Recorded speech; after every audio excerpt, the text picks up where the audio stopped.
The Tao of Self-Confidence, Episode 502. Welcome to the Tao of Self-Confidence, where I share stories of amazing women who have discovered their inner journey to self-confidence.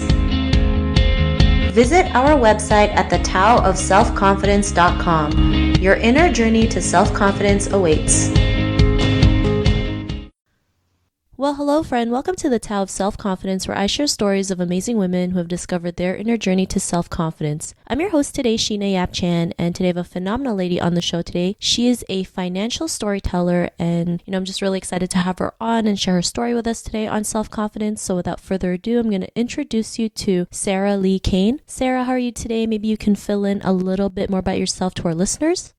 Yeah, sure. And I'm doing great. So thank you for having me on. So a lot of people ask me, what exactly is a financial storyteller? So I do a few things. I'm a money coach. I write for different publications. And what I mainly do is my goal is to help people change their money stories. And by that, I mean, I want people to have more confidence around their money, to be able to save, invest, spend however they want, so that they basically can have a sound financial future. And I love podcasting so much that I've decided to launch one with my co-hosts. It's called Beyond the Dollar. And we actually just have conversations with people and are, between us about how money basically affects our lives.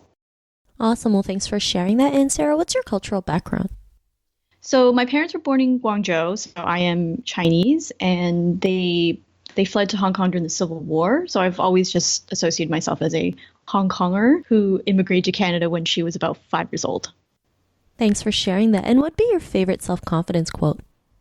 So I really love this one. It's very short, by Swami Vivekananda, and it's basically, you yourselves are the being you are seeking. And I really love that, because I think when we are trying to boost our self-esteem or self-confidence, I guess I've always looked outside of myself for that. And once I started realizing, well, I really have the answers and I should really be looking at the ways I can boost self-confidence myself, that's really when I found that my self-confidence really increased.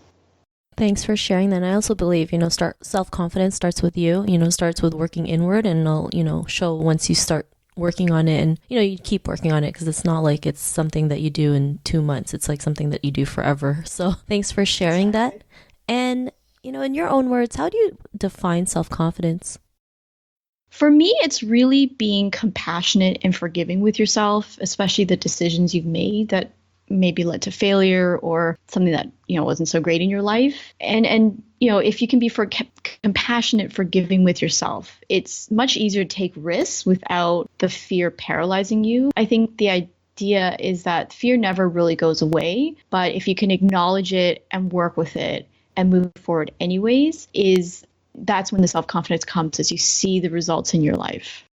Thanks for sharing that. And, I think that's a great definition, especially growing up as Asian women. We're so hard on ourselves to the point where it's like, we don't even know why we're so hard on ourselves to begin with. So I really believe that too, just being, kind to yourself and compassionate. And, when we feel like that, it really does help us with our confidence. So thanks for sharing that. And, what was your life like before your discovery of self-confidence?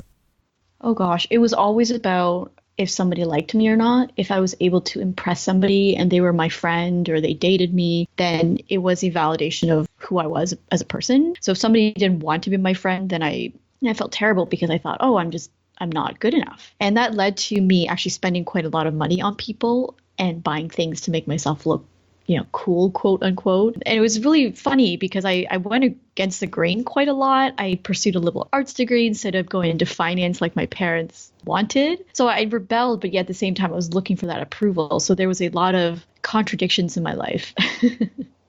Thanks for sharing that. I think that's something we all go through, right? Especially seeking approval and wanting to be liked by everybody, not realizing like it's just not possible. There's just some people who you won't resonate with, and that's fine, because you'll always have the people that will always be there for you. And so, I think that's something we all can relate to. And, what was that aha moment when you realized you were more than enough to go out there and, be the person that you are today, have that confidence? What was that aha moment? So it was about, it was about 12 years ago, I think now. And I had moved back to Canada from Australia, and I was in a relationship with someone at the time. And so I thought this person was going to propose to me. I was going to buy a house, get a job, and all of that. And Long story short, he broke up with me. I didn't have a job. I was $9,000 in debt. And I basically had to move back in with my parents. And at that point, I realized, why was I spending all this energy impressing people when this happens? Like when, that really terrible situation happened. And so I realized it was really just my fear of being unloved and my desire to create this ideal romantic relationship. And I realized, okay, I need to validate who I am as a person. I had to feel good about myself, despite the fact that I don't have any money in the bank right now, despite the fact that I'm single and in debt. And it took quite a while for me to claw out of that, but I'm so happy I did. Thanks for sharing that. And I think that's something we can all go through, especially after a breakup, right? We feel like, what did we do wrong? Maybe something's wrong with me. And, there's nothing wrong with you. It's just sometimes things don't work out, or we learn lessons from it, or, situations like this help us kind of come out of the woodwork and, start doing, some of the things that we want. Like you were able to realize your own strength and your own confidence. And because of that realization, what's your life been like now? Gosh, I am so much more apologetic in my decisions, but I do so in a way that's very compassionate to myself. If I ever make a mistake, for example, I just go, okay, well, that's something I thought that was best for me at the time. And then I move on. I figure out what the lesson is. I trust myself a lot more, especially when I make major life decisions. In that, for example, my husband and I moved across 3 states, and it was a very difficult time just because we were visiting family and friends like that. But I really trusted that I was able to still move, be there for my son, spend time with my husband, and keep my business going. And I did.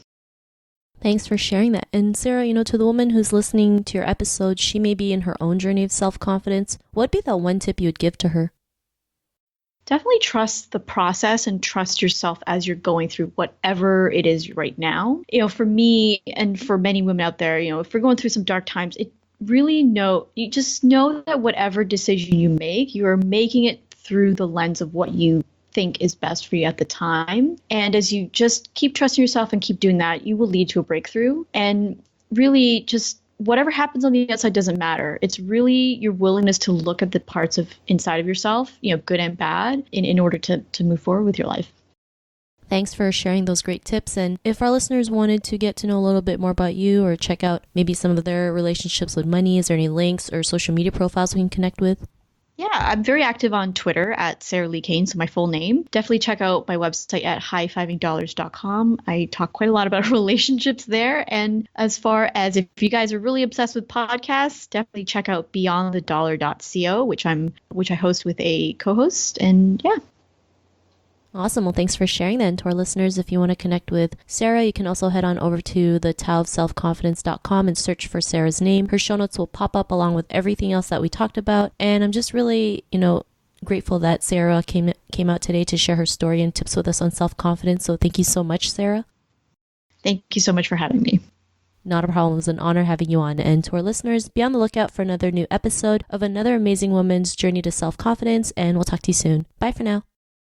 Thank you for tuning in to another amazing episode of The Tao of Self-Confidence. Visit our website at thetaoofselfconfidence.com to check out cool resources, blog articles, show recaps, and so much more. Your inner journey to self-confidence awaits.